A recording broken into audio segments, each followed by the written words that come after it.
So, I've been a massive fan of the Hatchet franchise for a number of years.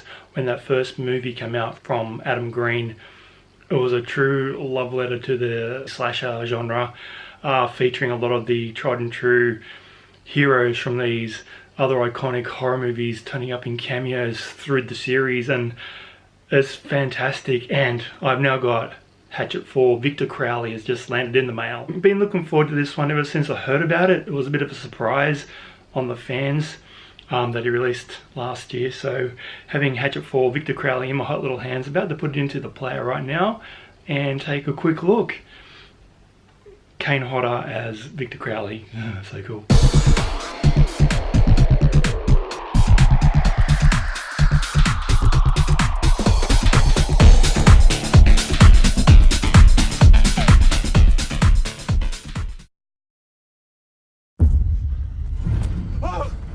Sue, get back to the boat. Run back to the boat right now, Sue! What?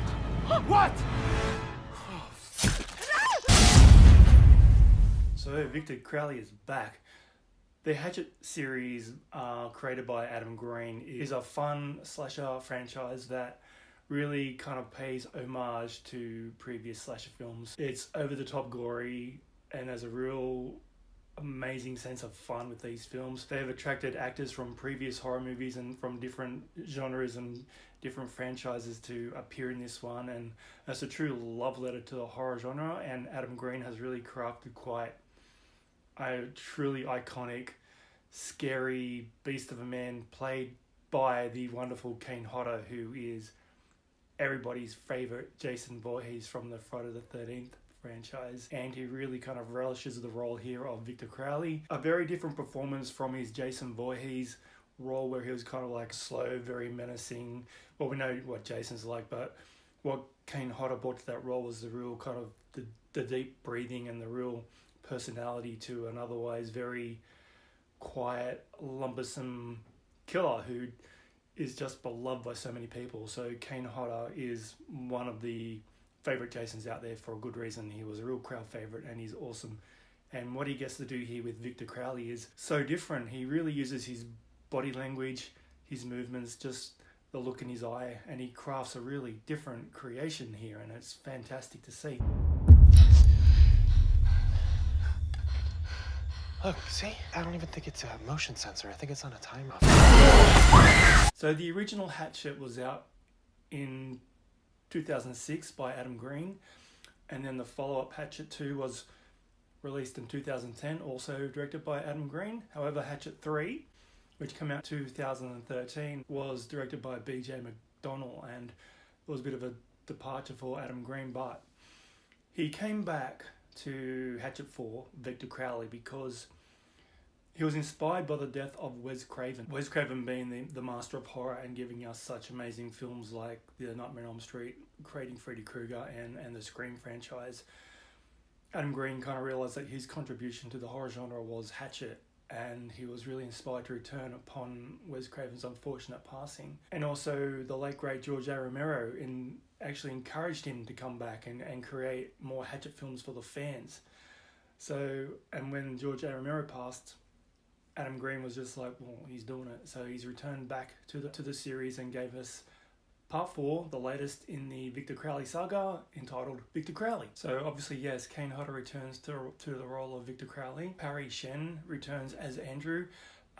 This guy's been in all the movies thus far, but as different characters. So Adam Green kind of calls Parry Shen his lucky charm for these films. We have Tyler Mane, who was Michael Myers in the Rob Zombie Halloween remakes. Tony Todd returns in a very brief cameo, who is most famous as the Candyman. Here he returns as Reverend Zombie, and Laura Ortiz as Rose.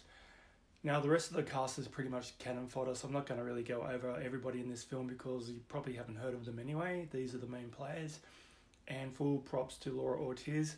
Her character of Rose is my favourite in this film. She is such a vivacious and energetic and charismatic young actress, and she really kind of owns the role, and every time she's on screen she just brings it to life. Go to hell, you ugly bastard!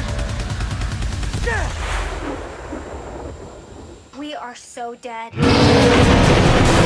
So this film is set 10 years after the original. We've had, like I said, in previous installments, actors from other franchises appear in the movies.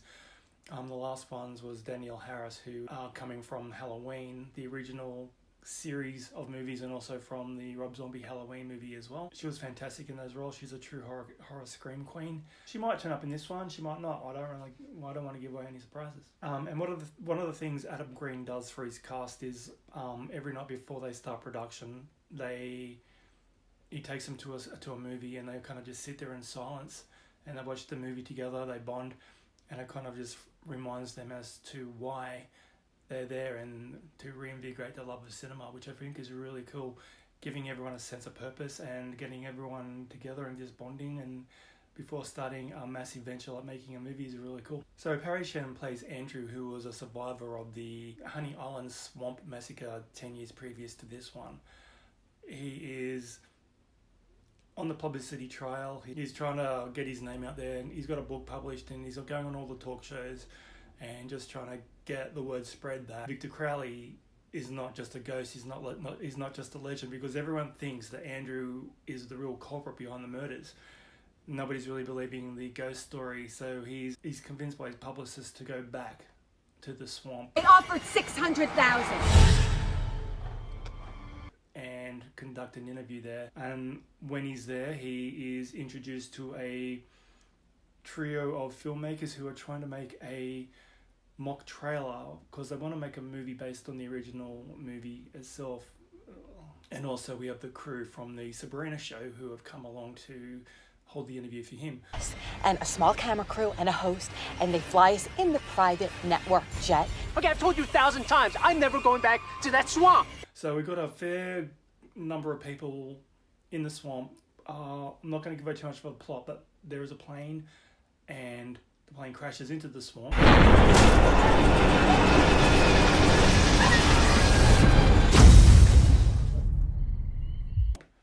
And that's where a majority of the film is staged, with Victor Crowley on the loose outside, having been resurrected via a YouTube video.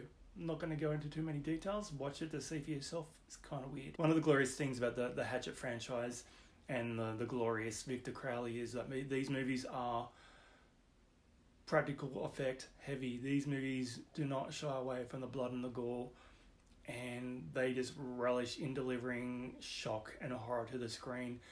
It's over the top, yes, to the point of being unbelievable. There is a sense of campiness to this. Some of the kill scenes do look obviously fake, but that's part of the charm of the film. The arms being ripped off, people's heads being chopped off. He's coming back! Yes! And impalements and all sorts of gruesome, horrible things which you just love in these kind of movies. The cast and the crew, Adam Green, really love these kind of movies, and there's an audience for it.